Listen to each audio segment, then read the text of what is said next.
Believe it or not, video games are healthy. Gaming is a majorly popular hobby across the world today. It's something that has grown with technology over the past 40 years. Many kids, and for some adults now today, have heard their parents tell them to get off the game in one fashion or another.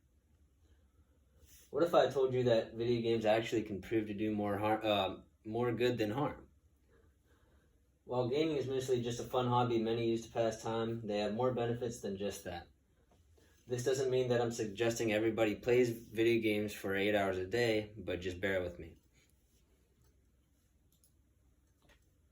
As of 2023, 212.6 million people play video games every week, which is about 65% of the US population.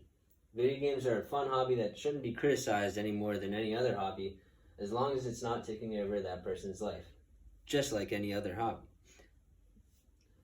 Not only are they fun, but they have multiple health benefits and mental benefits that are worth strongly considering when debating how useful video games are. My information comes from Harvard Business Review, Geico Living, iberdrola.com, Harvard EDU, verywellhealth.com, and the ESA.com. Now, video games in one way can improve your problem solving. Let's show how. With open world, strategic, or mission-based and level-based games, they are essentially complex puzzles that take hours to solve. Video games like this force you to improvise and strategize in a fast-paced environment, which is a skill that can translate from the video game to the real world. A long-term study published in 2013 showed that children who played video games that require strategy showed improvement in problem-solving skills, which in turn commonly resulted in them getting better grades in the next school year. These games also improve decision-making and teamwork.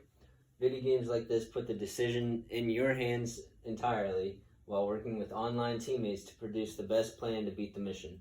Pittsburgh University found that games like this also can translate to real-life situations. So there's one way. Not only can it be a mentally stimulating thing, but it can also prove to have health benefits as well. Such as playing video games can increase your brain's gray matter. And if you don't know what gray matter is, it's basically what is associated in your brain with muscle control, memories, perception, spatial navigation, among other things. It has a lot to do with basic mechanics in your brain. They can also improve dexterity and provide physical therapy.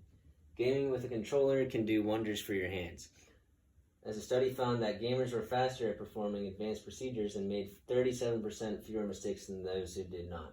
There are also specially designed video games that have been used as a form of physical therapy to help stroke victims regain control of their hands and wrists.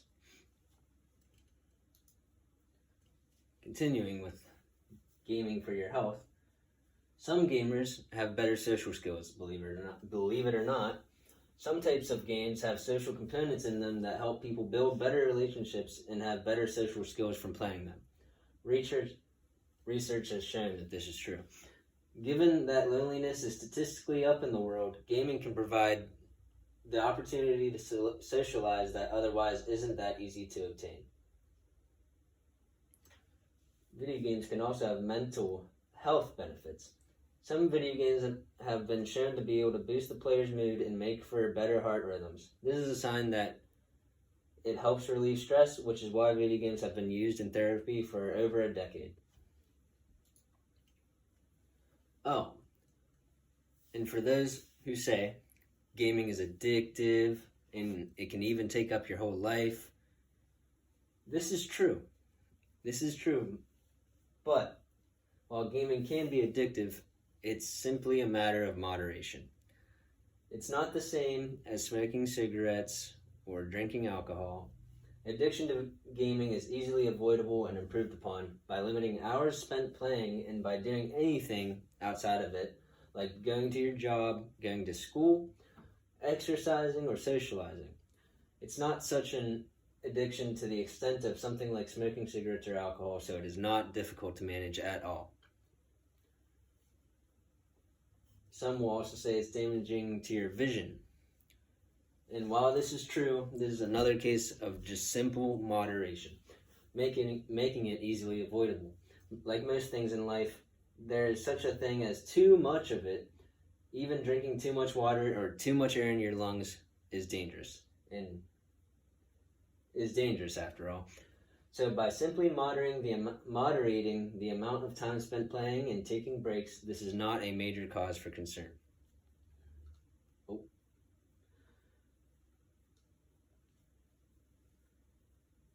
To summarize, gaming is a fun hobby that many use to pass time, but it also has benefits beyond that of just enjoyment, from benefits to your health all the way through to your mental skills. And while it can have the opposite effect in extreme cases, that is all that they are, extreme cases. In most cases, having something like a job or school to go to and keeping track of how much you're playing and moderating it is all that's necessary to avoid falling down the wrong side of it. Like I said before, I'm not telling you to play video games all day, but I am saying that it's okay to play video games commonly or even every day if moderated correctly. Gaming too much can be dangerous and even addictive, but even babies can be dangerous if it's the right situation. Are you going to tell me that a baby in its crib, in its bedroom, is dangerous? Just one baby? No. And neither is gaming for an hour or two a day.